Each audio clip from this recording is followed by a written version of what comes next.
Mikwano bannange Nomwana wa Asiimwe Susan mikwano kuva ku Lwomukaaga n'ekyo twagira tuli ku kitanda wano ensambya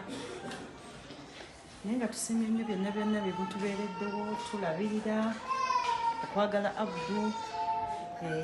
ali wano ku kitanda aliko oxygen nga ye mumulaba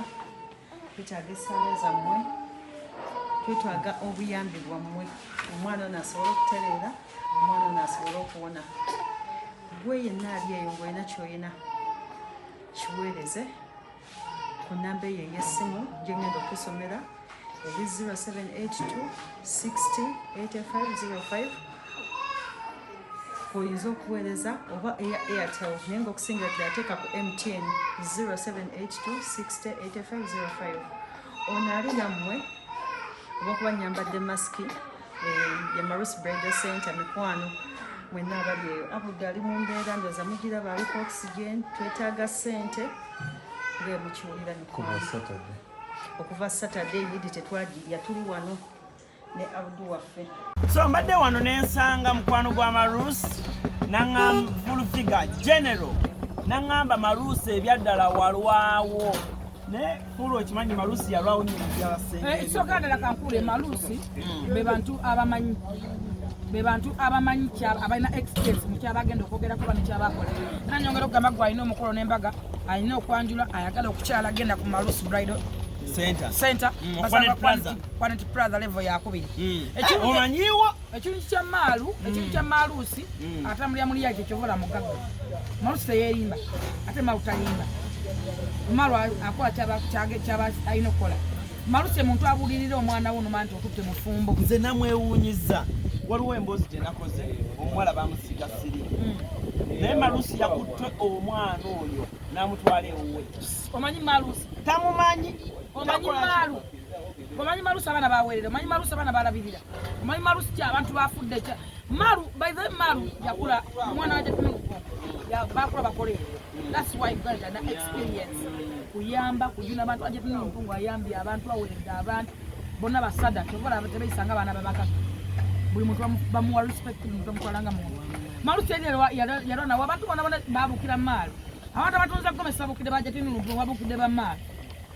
tobola Malu yayagabira ku ebintu kusene ntono kuba akimanyi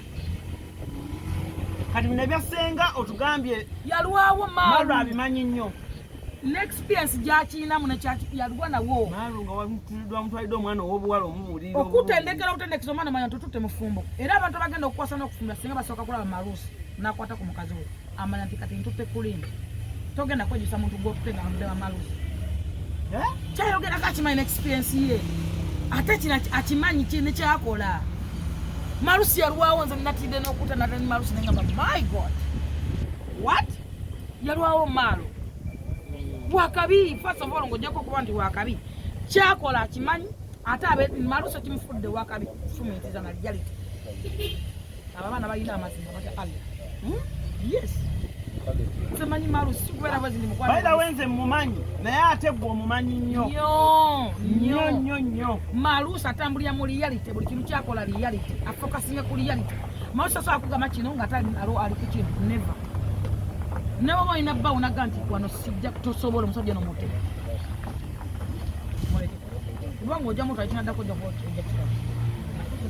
Marus muntu akwatira ku mwana wono manti kati omwana wange muwadde omuntu noka kano mutima no batoli mu gwanga ne wo oli udawa fact nanjaga nnyo Marus azimbe ekifo kwa Marus asobola azimbe ekifo nadala bana bawala bagende ebweru asokenga bakansolingemu abana babeere ebweru naga nange kitagenda tamanyi kyagenze kukola abalabada ne badane sente zaabwe nga tamanyi kyagenda kukola n'okumonga capital muyina naddala nga tomanyi business kyogenda kukola sasula Marus ogende mu kisaaka ate kya Malu akubuli ekyokukola omanyi business gye ngenda okukola soko kakanemu omwana agenda okuva mu kiyumba eyo nga family yonna muize koja jaja simanyi basenga ozone milioni 2 ogenda okumala ennaku ezi mu family nga bitalina wadde akasamba nga nango towadde akola emirago wadde ebiri akola emirago wadde omunana tosobola gabira kika kyonna tosobola gwani nga nabulamu bwoyisemu bwe tebabubalidde n'osigalira nga n'abaana otonda bafaamu abo nabo bakomanga bali mu depression abaana baabwe baafa ofumba bwabwe bwafa so maru omusajja gwabadde awaliza ssente yazirya owulira bulungi abadde awaliza omusajja ssente yazirya omuwana be babawala bagenda ku bizimbe nemekuberere agende wamaalo asooka kakkane so Marus Bridals olunaku olwaleero mbadde wano nefuula era bwonkubidde bwoti n'agamba mukwano gwange ongambye ogendagenda omuyitemu njagendayo Marusi muganda wange naye manyi kyali nekyakola baza naffe abasinga tumulabiddeko ebintu bingi netugagawala nti tufumikiza tuyiza okukola Marusi akuyigiza Kampala akuyigiza we bayita okuyiriba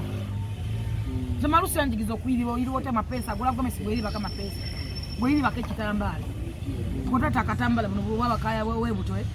Marusi wanjawulo bayirayo omwana wa mugaga naye wanjawulo kyensobola okugamba ate tasangika kyensobola okugamba bambi yayambye omwana oyo story etambudde nnyo wiiki eno omwana sekadama yamusiiga obulwadde bwa siriimu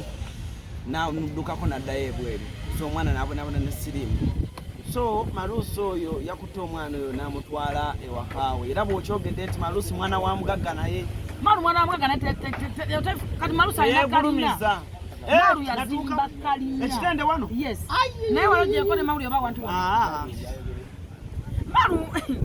Maru yazimba kalina na walaga nti twali gambo baki nombo bomula yera gambo baki